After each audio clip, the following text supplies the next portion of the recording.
With the 3 most recent 1000 tournaments wrapped up, and the Queen of Clay still struggling, even on her dominant surface, we've got a major change in the rankings, and we're heading into the second Grand Slam of the year.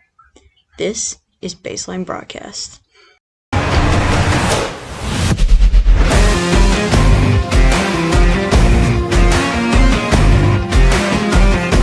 Hey guys, welcome back to the channel. We have a lot to talk about.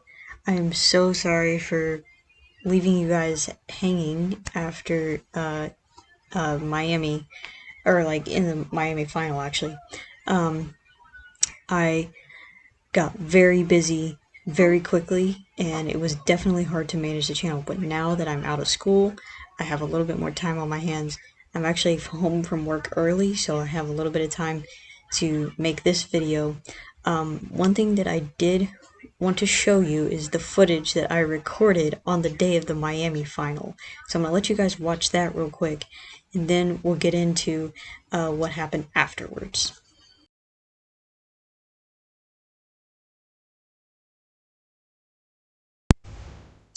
Hey guys, so the semifinals are done. We have the final here pretty soon.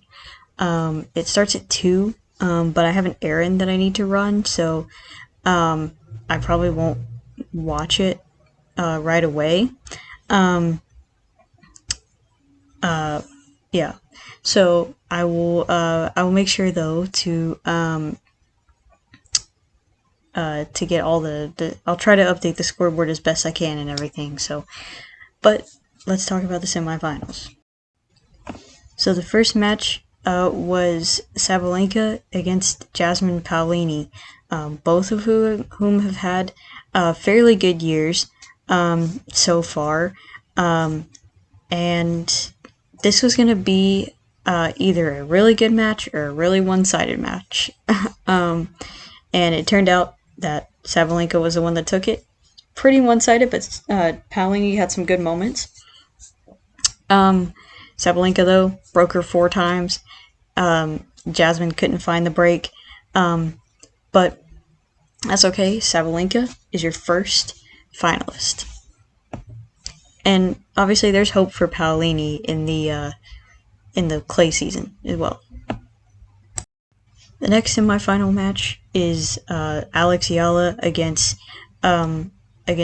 Jessica Pegula, and we talked quite a bit about Alex Yala in the last video, but unfortunately her run at the Miami Open came to an end when Pegula defeated her. I think it was in 3 sets actually, so it was an impressive match, and Yala should be incredibly proud of herself and how she did, and she should take this energy moving forward into clay season, and also into grass, and then further into hard courts later in the year. But yes, good job to both players, but Pegula is in the finals. And if you guys paid any attention to either my videos from my other channel, or if you watched tennis at all last year, you would know that Sabalenka and Pegula played the US Open final last year. So this is a rematch between the two of them.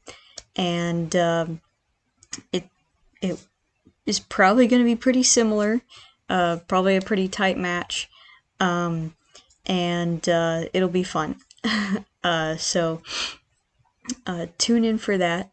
And again, sorry this video, well, maybe what I'll do is combine both the final and the semifinals into one video, because I mean I'm trying to keep you guys engaged, so see how things go with editing and things like that. But this video isn't like super long or anything, so I'll probably combine them and make it one big video for later. So for now, Pegula and Sabalenka have not played yet.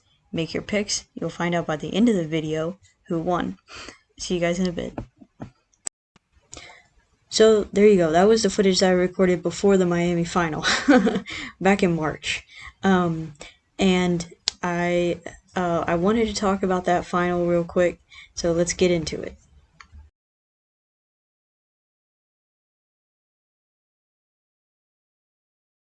So as you can see, the first set of the Miami final was an intense one. It was back and forth, and Pegula was putting up a really good fight, but it got to a point where Sabalenka just gained a bunch of momentum and just pressed on the gas pedal, and she was just able to kind of cruise through the second set. Pegula had a very hard time keeping up with her in the second set. As you can see, Sabalenka won that pretty soundly, 6-2, and she ended up winning that tournament. So she gets more points, and she still remains the world number one after Miami. Miami is the last hardcore tournament of the season, and so now we're on to clay. And the next 1,000 tournament is Madrid, and Madrid, it was interesting because you had Iga. The question is she going to be able to turn her situation around on clay, which is her most dominant surface? And I'm sorry to say, but she still didn't make it past the semifinals in this tournament. And unfortunately, Coco Gauff beat her pretty soundly 6-1, 6-1 in their match, and that's how she ended up losing. We go on to the end of the tournament, and I'm going to put up the graphic for the final. I did not get to, I watched the coverage of the final, and yeah, I don't know what I was thinking, but I watched the coverage of the final, and I got the stats. Gauff and Sabalenka, of course, played a really good match, and Sabalenka ended up taking that title. And now we come full circle. My very first video covering tennis matches was in Rome 2024. And so now it's been a year plus some time since I've started this. And it's so crazy to even think about. But Rome, fantastic. We have a different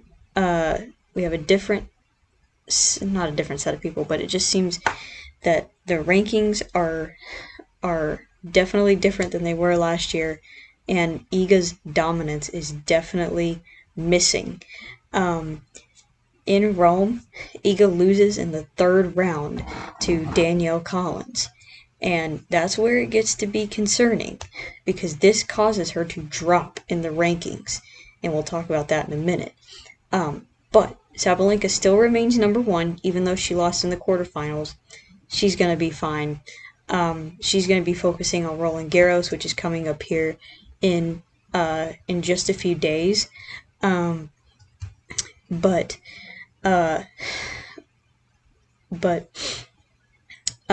there's honestly nothing to worry about with her. She is on fire right now. Even though she may not be playing her best tennis all the time, she is definitely got a fire lit under her, and she's going to be determined to do so. So, she's still number one, but Iga has dropped from number 2 to number 5, and this is concerning because she won Madrid last year, she won Rome last year, and she also won Roland Garros last year, and Roland Garros is the next tournament. So, the question is, what is going on with Iga Swiatek? Is there obviously, there was something revealed, I think, during Madrid, either Madrid or Rome, that her grandfather passed away. So that could be affecting her mentally. But she's been struggling all season long. Is that something you can use as an excuse? Obviously, my condolences to her family, but can you say that's the reason why she's been struggling so much this year? Or is there something else going on? Should she get a new coach? Things like that. So, but yeah, the question is, where is Iga Swiatek? What is going on? Because she is at her lowest ranking in a long time. She was number one for a very long time. I think starting in like 2021 or 2022, stayed that way throughout all of 2023, most of 2024. Only lost 2 clay matches the whole year, and this year she's already lost 3 clay matches. So the question is, what is going on? So, so yeah, it'll be interesting to see how things shake out at Roland Garros. Alright, you guys, sorry I didn't record. It is the night before Roland Garros. I wanted to wrap up that previous video. I can't remember if I showed you guys the Miami semifinals or not, but if not, then the recap is there in that footage. Sorry about that, but just rely on the recap and not what was posted. Couple of things before Roland Garros starts. Yes, Iga Swiatek is the world number 5. She's also the number 5 seeded player in at Roland Garros, which begins tomorrow. Oh yeah, I already told you that because I said it's the night before. Anyway, she is number 5, and she's going to be looking to defend her title, but unfortunately, if she can't get past the semifinals in this tournament, that's going to be serious, because she has points to defend at this tournament. And not only that, it's a Grand Slam. So if she does not defend those points, she loses them, which could cause her to drop even further in the rankings. Oh, also, I've decided to stop doing brackets. It just got too crazy with the hassle and everything. So, in the future, or at least for the foreseeable future, I'm going to ask you guys who you think is going to win the tournament. Roland Garros is a Grand Slam, so there could be some underdog that comes up and wins it. Although this typically isn't the tournament where that happens. Usually one of the bigger players wins it. The underdog could be, it typically comes from Wimbledon. But I don't know. This could be a new year. And it could be something different. So comment down below who you think is going to win the tournament. Is it going to be the world number 1 Sabalenka? Is it going to be Coco Gauff, who seems to be pretty dominant right now? Or is Iga finally going to hit a breakthrough and win this tournament? Who knows? Comment down below. Thank you guys so much for watching, and I'll see you guys in the next one.